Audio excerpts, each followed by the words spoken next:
Jeg fik pludselig indskydelse i torsdag nat, der skulle aflevere en præsentation. Jeg ville lave min beskrivelse af, hvordan jeg har udviklet mig til at være en temmelig promiskuøs og lettere halvstuderet flue. Jeg vil gøre det med udgangspunkt i et par fatale fadæser, jeg har lavet i min produktudviklingskarriere gennem årene, som nu er 15-16 år. Ja. Jeg startede i midt-90'erne med at udvikle, synes jeg selv, et super genialt software-system, et fjernundervisningssystem, dengang det hed det multimediebaserede undervisning. Jeg forestillede mig, at man kunne lave det perfekte system først, og så rette nogle småfejl til brugertests bagefter.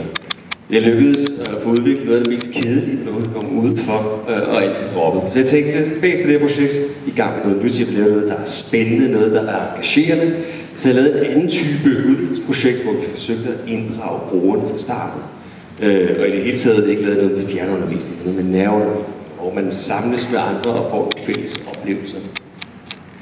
En udgangspunkt var, at jeg ville involvere brugerne under udviklingen af det her produkt, og ikke bare bagefter. Så vi brugte en masse krudt på at få snakket med de unge, som det her produkt skulle henvende sig imod. Vi fik lavet nogle flotte, formgivende rammer til vores produkt, og vi gik indsamlet masser af positive resultater. Det der gang, der fik vi faktisk også husket at snakke med en anden vigtigt element, når man snakker produktudvikling i forhold til nemlig kunderne. Det er ikke altid det samme som brugerne. Kunderne her, det var tænkt til at skulle være planetarier og observatorier og eksperimentarieejere rundt omkring i Europa.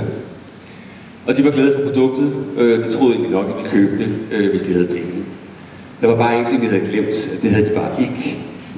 Hvis vi havde tænkt os lidt om den kontekst, vores produkt skulle fungere i, så ville vi have vidst, at danske og udenlandske planetarier og observatorier, de lever for en penge, og vores system ville koste 2-3 millioner her året. Så det måtte jeg også efter mange års beskæftigelse droppe det her produkt.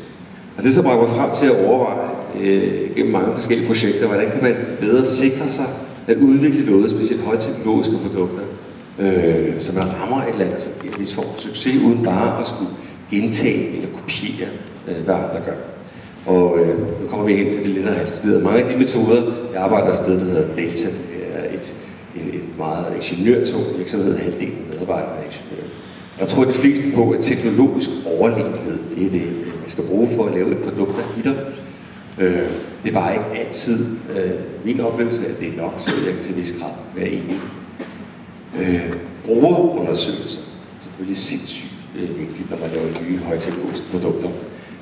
Man kan spørge brugere, man kan betragte brugere, og man kan interagere med brugere, når man udvikler sine produkter. Det skal man huske at gøre. Der er dog også nogen, der mener, at det er fuldstændig unødvendigt. Bare man har en genial idé selv, så kan man godt overtage det. En anden vigtig ting, vi har fundet ud af, det er, at man skal modellere sine idéer.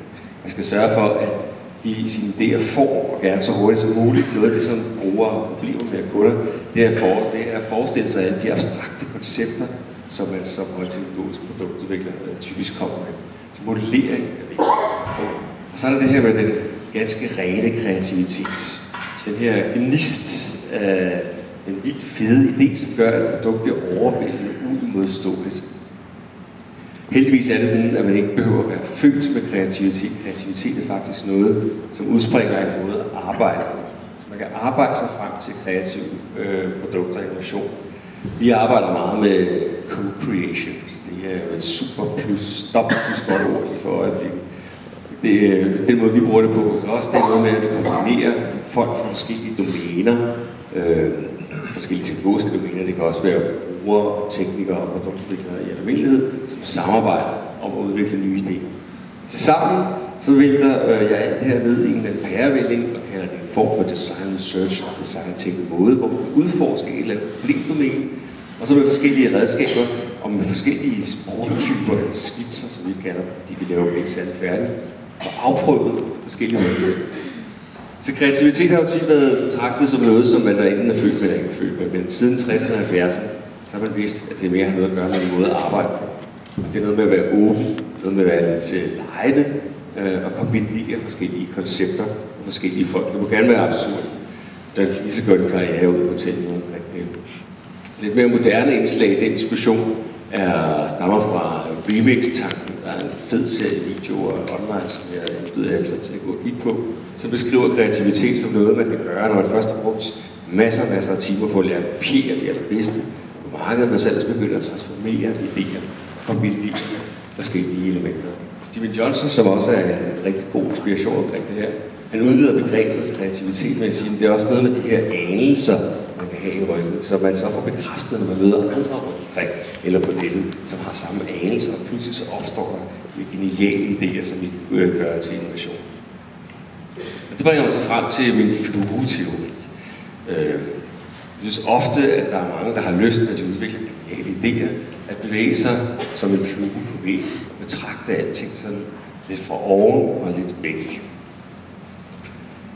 Vi går meget mere ind for, at man i stedet for at være flue på væg, er en flue i sumpen. Hvis man er nede i sumpen, så kan man interagere, når man laver produktudvikling med ens kontekst. Man kan møde andre insekter i sumpen. Man kan tilsætte forskellige former for ingredienser, og man kan blive spist af alle mulige forskellige mennesker.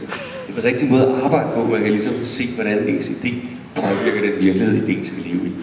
Og et værktøj, vi bruger inden for elektronik, det er at arbejde med produktudvikling i øjeblikket, det går i mange år, det er, at vi vil gerne gøre det muligt, for det kan være teknologisk svært, men muligt at lege og være åben og idéudviklende inden for elektronik. Så vi har udviklet vores eget værktøjssæt, nogle elektroniske Lego-klodser, kan man sige, som vi kan omprogrammere og omformatere, som vi vil, som netop åbner op for, at man nemt skal kombinere og lege og bygge bro over det her domæne eller videnskløft, der kan være mellem teknologiske ingeniører og andre folk med skide gode idéer til, hvad man skal udvikle af nye produkter. Så elektronisk skitsering er altså med udsprunget af min trang til at være en promiskuøs flue. Tak.